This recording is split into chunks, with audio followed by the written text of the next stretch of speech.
Hello everyone, welcome to my channel. I'm Paulina and today I want to talk about my experience to moving to Canada. First of all, I want to let you know why we choose Canada.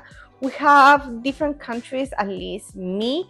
I always wanted to move from Chile to someone else, at least to work or experience for a while, or just permanently live like it's the plan right now. I have a brief experience when I was in college.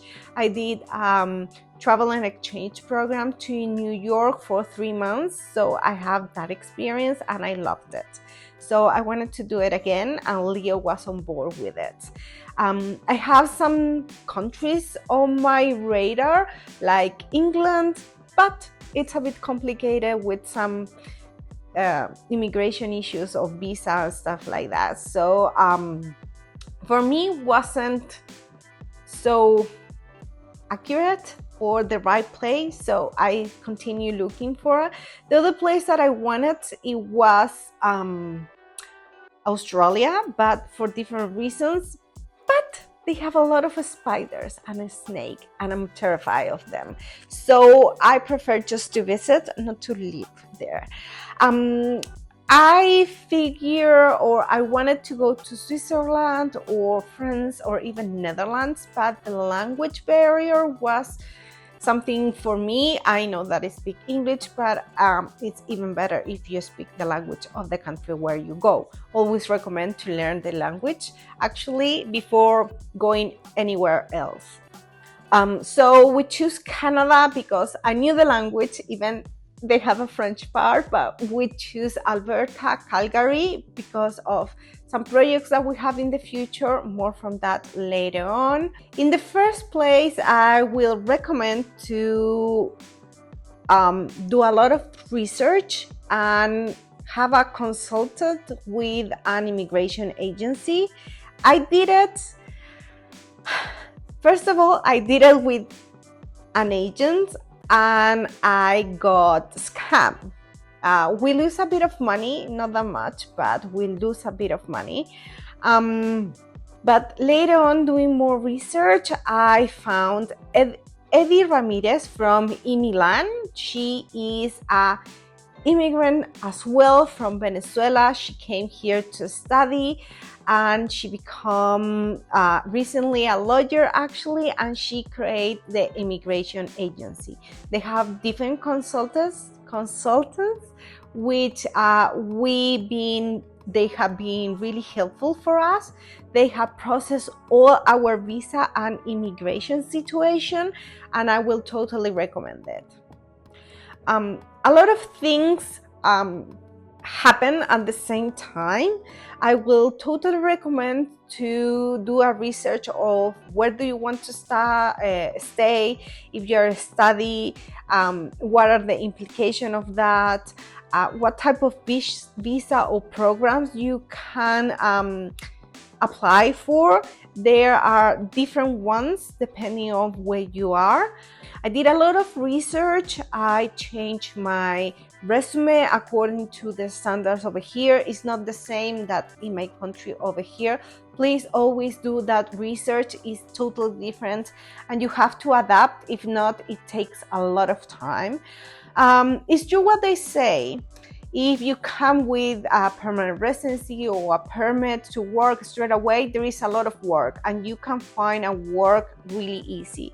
Actually, my husband is under a open visa because he is under my profile, so he gets an open visa for it, and he has found different kind of work and different possibility in over a month, even though he can just choose for it.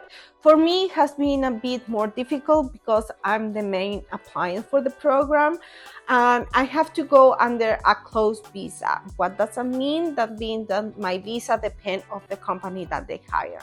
Even though that I always been really informed of the situations or the programs and the steps that you have to follow, company over here doesn't know so much about immigration. So I always going to recommend that you get informed, you do your research, you figure out what is the best way for you according to your language, your degrees, your age, your family, how many members are in your family, all that kind of things always influence, and it's totally different for everyone and everyone as well. So I did that even though that I knew everything that I needed to know and explain everything step by step. A lot of companies didn't want to, or they were kind of afraid. For me, it took a process of around 6 months to find a job both times, because I've been changed work for different situations, and they kind of a bit skeptic to it. They offer, I got like 4 or 3 job offer, but when I re-talk about all the immigration situations, some of them they were, that was really clear, we can do this or that. So be really patient and conscious and have a cushion for you to be for a couple of months without working, just in case. Just be prepared. On talking about prepare, one of the things that we needed to figure out when we arrived here is where to stay. We arrived to the house, or kind of like a guest room in a complex building from a friend of a friend of a friend back in Chile, so that they were here. So we stayed there for a couple of days. Actually, was kind of like a week, until we moved to an Airbnb, and then our apartment was ready. We have to wait a month for the other list to finish and all that kind of things. But after that, we just moved to an apartment. We lived there for 2 years. It was in downtown.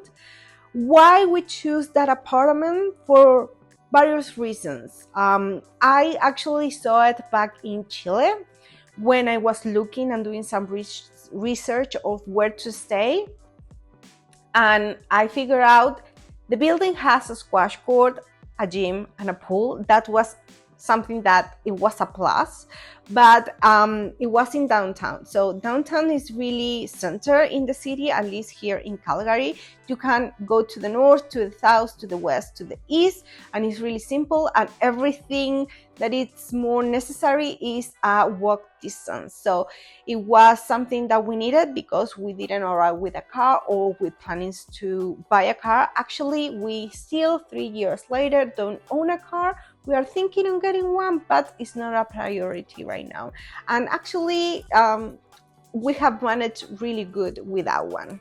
So you can do it still as well. So yes, so be prepared, do your research, be aware of all the things that you will need for your family, what they accommodated for them. We have to buy different things, furniture, bed, and all that kind of things. You can go to IKEA. They are really affordable, some of them. But if you are more time, I always recommend to go to a second-hand place. There is Value Village over here. There is thrift store. They sell furniture, clothes, books, shoes, everything, and they are amazing condition. Actually, my wardrobe of now, it's just most of them second-hand clothes, and it's amazing. Also, do or buy in marketplace it's reliable here. I never thought of it, but back in Chile it wasn't that reliable. Over here it's really reliable. You can find really good things. Even cars or even apartments for lease or rent, they are over there. So yeah, it's really interesting on it. As I comment, you have different type of permits, different type of situations. Right now, Leo is under open visa. I'm under a closed visa. We have both work, and our visa expires 2026. So we are in the process of doing our 2028 expire. So now we are in the process of doing all the paperwork for our permanent residency. That's the step that is followed. It has been a bit complicated because you have to have different papers. One of the most important, because neither of us study over here in Canada. If you study over here, it doesn't matter. You don't have to do this process. But if we studied abroad, we needed to do ECA, or Education Certificate Assessment. So what that mean, that my degree that it was in Chile, they have to kind of like homologate, or what does it mean here in Canada?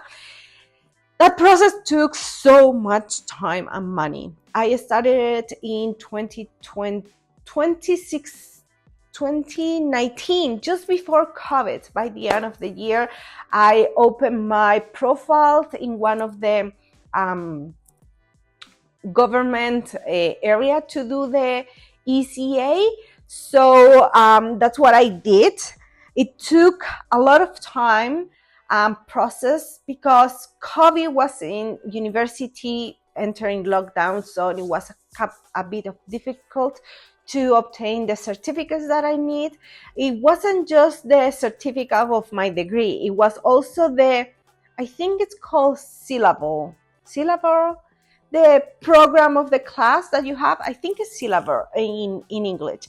Anyway, you needed to submit that, and everything was in Spanish, so I have to translate it, and it's not just a translation, it's a certified translation, so those kind of things cost time and money. But finally, we received it early this year. So that's something that we are planning on later in November this year. We want to do the English test to open our profile for the permanent residency, and that's gonna take some time. Meanwhile, I'm studying French. My husband already knows French, so he's helping me, but let's see what happens later on. I want to do the test for French later, probably next year in 2026. Nowadays, Canada government or immigration situations, they are prioritizing French a lot, something that it's a must. I will think with all the immigration and the situation here, French has been a bit lost in the oblivion of Canada. So I think that's why the government wants to give it more benefits or more possibilities to people that know how to talk French.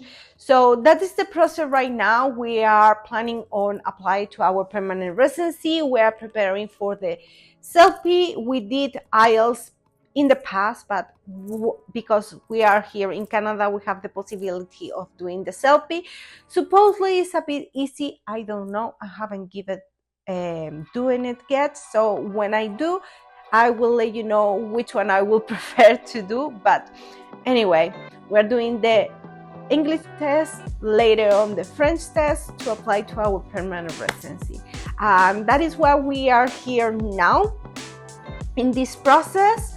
And if you have any questions, please let me know. I will always be really open and clear in all the process that it has passed. It has been really difficult. It gives me a lot of anxiety, and it takes a lot of time, more than I was prepared for or think of. So I will totally recommend to get informed, get a consultant or a consultant in case you need it, or work with an immigration agency. I totally recommend in Milan, 100%. They are really reliable, and they know a lot for different cultures, different language, and I think they are expanding her company right now. So even in other countries, like not in Latin America, as they kind of like been centered in the past, probably they're gonna have more experience to other countries as well. So I totally recommend for you to check if you want to know more about this, but get informed before you go anywhere. That's my main advice. So I hope you like this. give it a share, give it a like, share it if you want it. And if you want to leave a comment, let me know what do you think, what do you want to know about my process or my experience here in Canada. I will always appreciate it. If you want to hear this content in another language, don't forget to visit my other channel over here in Spanish, and see you in the next video. Bye bye. See ya.